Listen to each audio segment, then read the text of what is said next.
धनतेरस के दिन क्यों जलाते हैं यम का दीपक?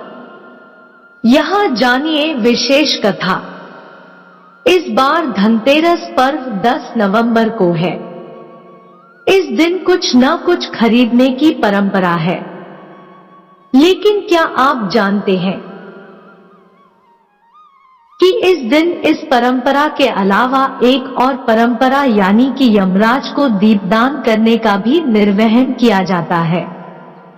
पुराणों के अनुसार धनतेरस के दिन ऐसा करने से अकाल मृत्यु का भय खत्म हो जाता है। पूरे वर्ष में एकमात्र यही वह दिन है जब मृत्यु के देवता यमराज की पूजा दीपदान करके की जाती है। हालांकि कुछ लोग नरक चतुर्दशी यानी कि छोटी दीपावली के दिन भी दीपदान करते हैं।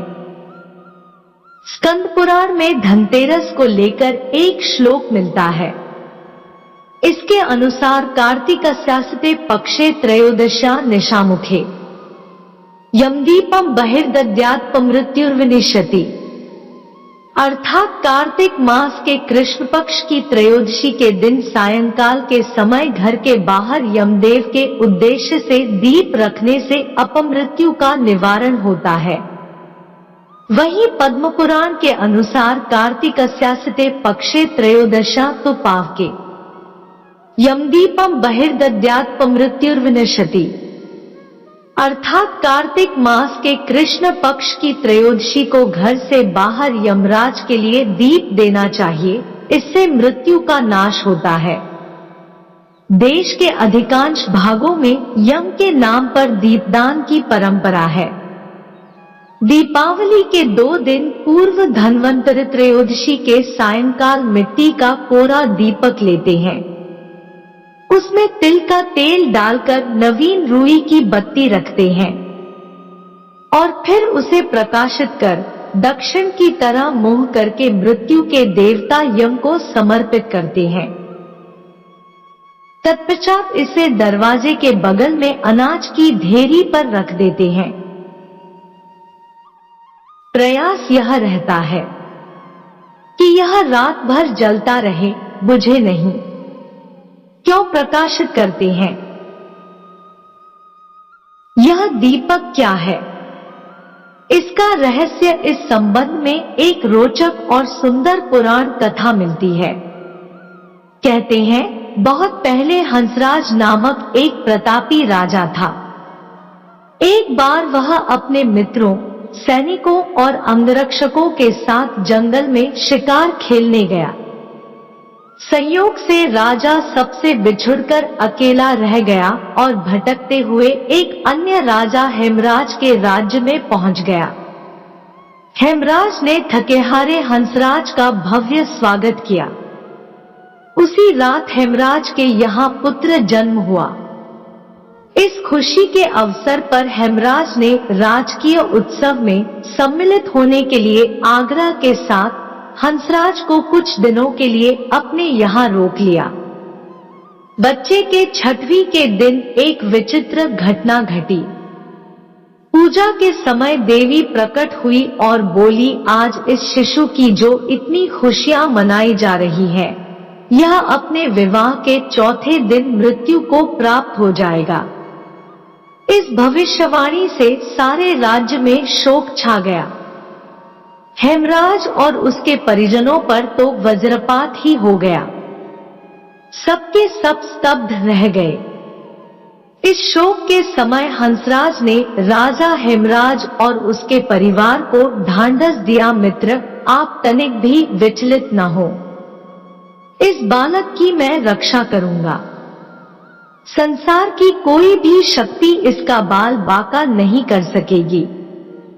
हंसराज ने यमुना के किनारे एक भूमिगत किला बनवाया और उसी के अंदर राजकुमार के पालन पोषण की व्यवस्था कराई।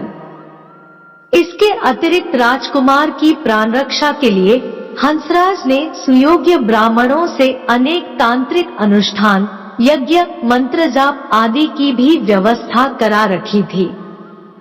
धीरे धीरे राजकुमार युवा हुआ।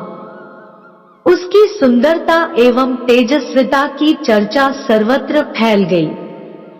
राजा हंसराज के कहने से हेमराज ने राजकुमार का विवाह भी कर दिया। जिस राजकुमारी से युवराज का विवाह हुआ था वह साक्षात लक्ष्मी लगती थी। ऐसी सुंदर वरवधू की जोड़ी जीवन में किसी ने न देखी थी। विधि का विधान। विवाह के ठीक चौथे दिन यम के दूत राजकुमार के प्राण हरण करने आ पहुंचे। अभी राज्य में मांगलिक समारोह ही चल रहा था। राज परिवार और प्रजाजन खुशियां मनाने में मग्न थे।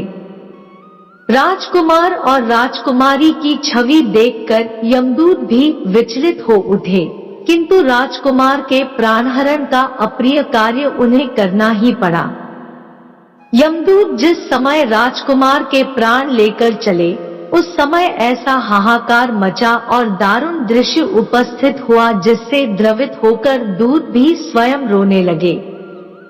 इस घटना के कुछ समय पश्चात एक दिन यमराज ने प्रसन्न मुद्रा में अपने दूतों से पूछा, दूतों, तुम सब अनंत काल से पृथ्वी के जीवों का प्राणहरण करते आ रहे हो, क्या तुम्हें कभी किसी जीव पर दया आई है? और मन में यह विचार उठा है कि इसे छोड़ देना चाहिए। यम के दूत एक दूसरे का मुंह देखने लगे। यमराज ने उनके संकोच को भांपकर उन्हें उत्साहित किया, झिझको मत, अगर ऐसा प्रसंग आया हो तो निर्भय होकर बताओ। इस पर एक दूत ने सिर झुकाकर निवेदन किया, मृत्युदेव, ऐसे प्रसंग तो कम ही आए हैं, किंतु एक घटना अवश्य हुई है जिसकी स्मृति मुझे आज भी विह्वल कर देती है। यह कहते हुए दूत ने हेमराज के पुत्र के प्राणहरण की घटना सुना दी।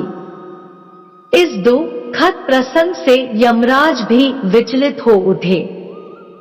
इसे लक्ष्य करके दूत बोला, नाथ, क्या कोई ऐसा उपाय नहीं है जिससे इस प्रकार की अकाल मृत्यु से प्राणियों को छुटकारा मिल जाए?